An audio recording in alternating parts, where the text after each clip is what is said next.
नमस्ते। मैं डॉक्टर लता अग्रवाल। आज हम एमई फाइनल ग्रुप बी के पेपर 6 के पार्ट 2 का अध्ययन करेंगे।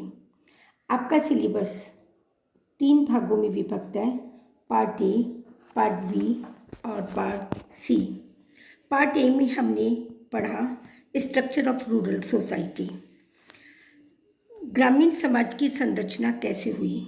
वैदिक सभ्यता ग्राम्य सभ्यता थी, तो उसकी संरचना कैसे हुई। मानव ने समूह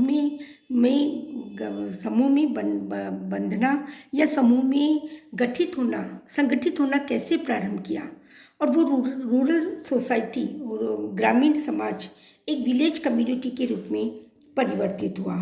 उस पर प्रशासनिक अधिकारी किस प्रकार नियुक्त किए गए और उनमें आपस में क्या कन्फ्लिक्ट्स हुए, क्या उनमें आपस में पारस्परिक प्रतिस्पर्धा प्रारंभ हुई, और उसके आधार पर एक नया वर्ग का विकास हुआ जो व्यापार वाणिज्य कहलाया, जो व्यावसायिक वर्ग के रूप में हुआ और जो ग्रामीण समुदाय में से ही बाहर निकला।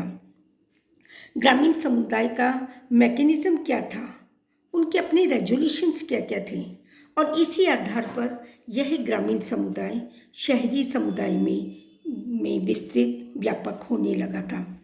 और उन दोनों के बीच के अंतर्गत जो संबंध स्थापित हुए थे ग्रामीण और शहरों के बीच के अंदर, उसकी संरचना के बारे में हमने अध्ययन किया। ग्रामीण और शहरी के बीच में एक नई क्लासेस का उदय हुआ, नए वर्ग बनने लगे थे, और उन वर्गों का जो दोनों के बीच में अंतर हुआ, एक अंतर संबंध स्थापित हुआ, वह हमने उसका अध्ययन किया। उसके अंतर्गत एक महिला की क्या स्थिति रही, उसके बारे में भी अध्ययन किया। लेकिन बच्चों, आज हम पार्ट बी का प्रारंभ करने जा रहे हैं। वो 2 भागों में विभक्त है, formation of regional identities and bhakti movement.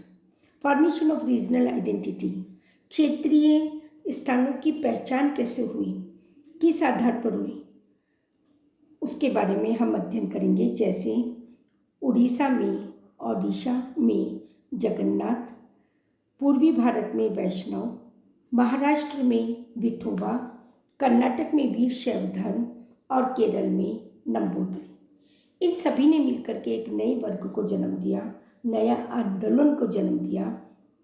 वह आंदोलन मध्यकाल में भक्ति आंदोलन के रूप में विकसित होने लगा।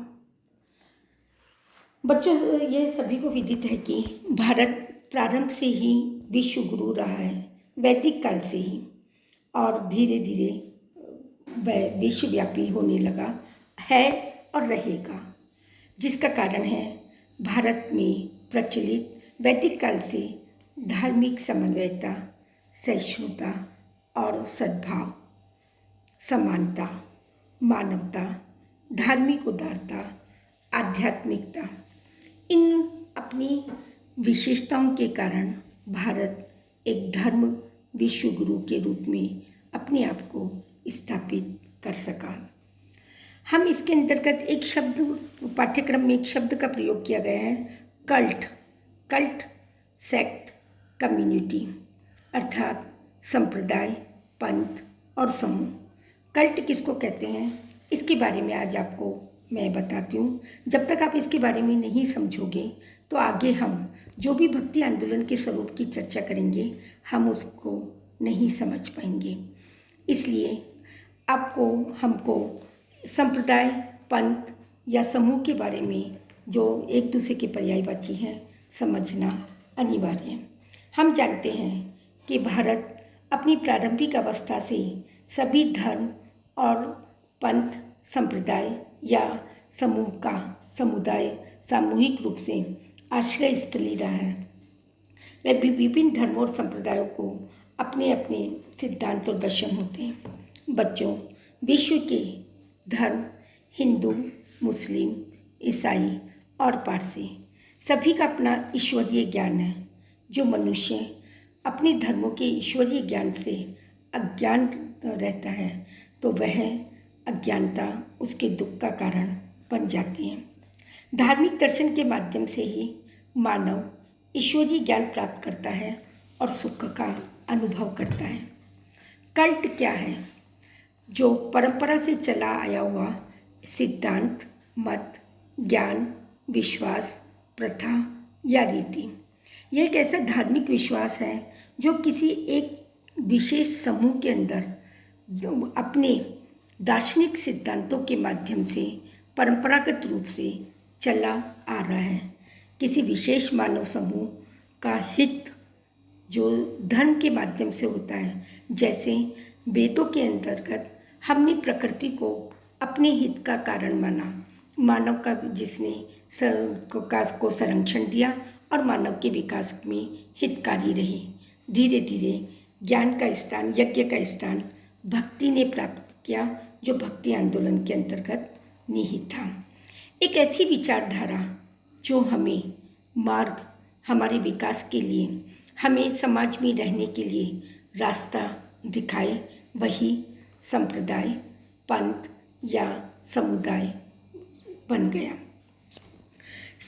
इस मानव समूह के सभी अनुयायियों ने जो पर्टिकुलर किसी विशेष धर्म को अंगीकृत किया, उस विचारधारा को स्वीकार किया, वही विचारधारा उस धर्म की पंथ या संप्रदाय बन गई। हम अपने भारत का अध्ययन करते हैं तो मध्यकालीन भारत के पूर्व हम देखते हैं वैदिक धर्म, उत्तर वैदिक काल, उपनिषद, जैन धर्म और बौद्ध धर्म आए। इन चारों के धीरे धीरे विस्तार हुआ और धर्म पर समय परिस्थितियों का प्रभाव पड़ा और धर्म की मान्यताओं में परिवर्तन आने लगा। जैसे जैसे मानव समाज का विकास होता गया, धार्मिक मान्यताओं में जो परिवर्तन आया, उसमें ईश्वर के प्रति श्रद्धा उत्तरोत्तर बढ़ती गई और यह एक धीरे धीरे विभिन्न विचारधाराओं के रूप में विकसित होने लगी और उसी के आधार पर रीजनल, क्षेत्रीय धार्मिक विचारधाराओं ने एक नए स्वरूप को फॉर्मेशन किया और वह संगठन आगे जाकर उसकी पहचान बन गया। कल बच्चों हम उड़ीसा के जगन्नाथ कल्ट के बारे में पढ़ेंगे। यह एक सामान्य अध्ययन था आपके पाठ्यक्रम से संबंधित। धन्यवाद।